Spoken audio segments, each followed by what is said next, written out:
particularly in the horror genre. So Ray Wise is a good actor, and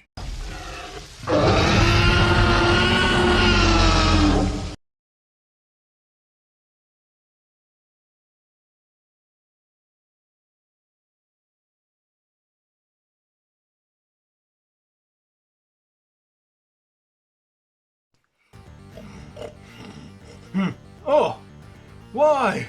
Hello there, friends, and welcome back to Monster Month. So, it's another monster review, and today I am going to review the sequel, Jeepers Creepers 2.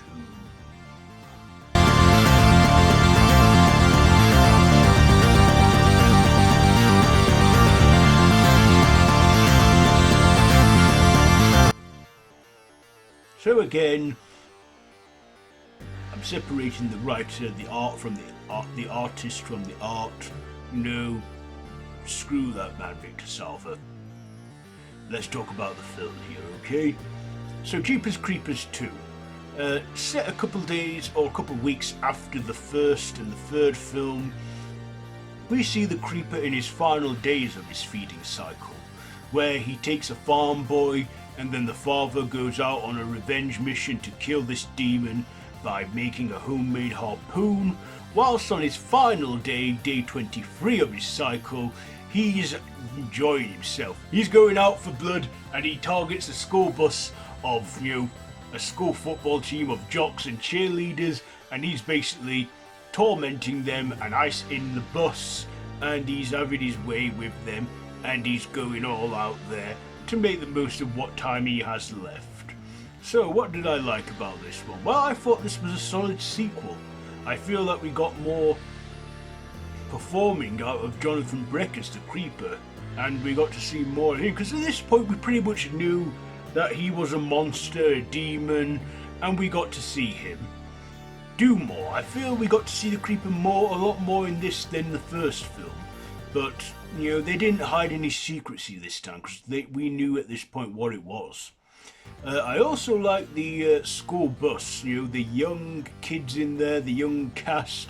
There was a lot more actors in this one than there were in the previous that we focused on, and some of the characters did good in that. I also like Ray Wise. He was probably the first person that I saw in this series that wasn't afraid of this monster and stood up to it, and actually, in the film had the Creeper at his mercy, especially his final moments before his time ran out. Ray Wise is a good actor and has been in many films before, particularly in the horror genre. So Ray Wise is a good actor, and I thought he did great in this film. I also thought, we got some more good visuals out of this one, which I think we did, including more homoerotic moments.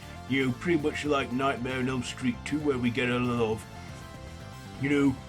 male bodiness in there, and I feel we got to see that one in there a lot. And Jonathan Breck, as I said, put in a great performance. This is a good sequel, and this is how you make a good horror sequel. And, at the end we go to 23 years later, where the Creeper's about to awaken once more. And will we get a resolve for this one, a conclusion? No, I don't think we will, because, well, let's just say the franchise, I don't know where they're going with it nowadays, but it would have been interesting to see it conclude. Maybe they could, it's not too late. I mean, it's almost 23 years since the first film, Somebody make it! So anyway, Jeepers Creepers 2. What is this it was a good one. I very much enjoyed watching it, and I highly recommend it. We don't hear that song in it though, Jeepers Creepers, where'd you get those peepers? But we do see some moments from Justin Long from the previous film, playing like a ghost apparition of his character. Even his belly button tattoo makes a cameo as one of the Creeper's ninja stars. Yeah, we see the Creeper has many weapons in this, and Ninja Blades is like one of them, made out of human bones and skin. I think we get some funny comedic moments in there too, like when one of the teachers is taken and they go, "She flew away," and they're like, "People don't fly the fuck away." Yeah, like I said, it had some funny moments in there, like when they were sneaking through the Creeper and one went, "Hey, it swings just like a shower curtain." Then he got his head ripped off. That was a very good moment where we see the Creeper rip his head off and grow a new head.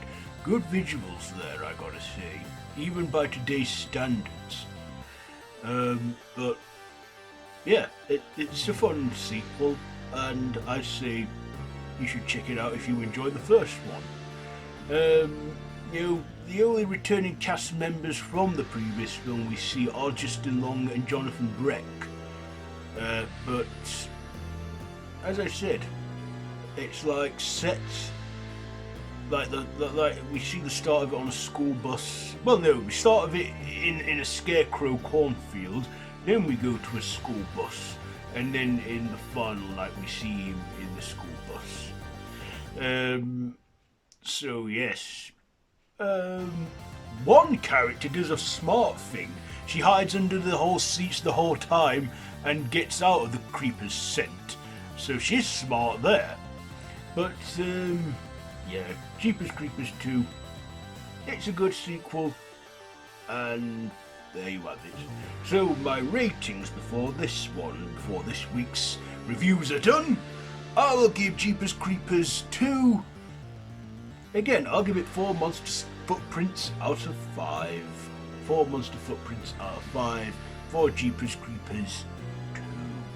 So there you are for today's episode. So have you seen it? Let me know all that down in the comments below, and if you like this video, be sure to give it a big thumbs up and to share with your friends. I have been Stein, and this has been Monster Reviews. So until then, don't have nightmares.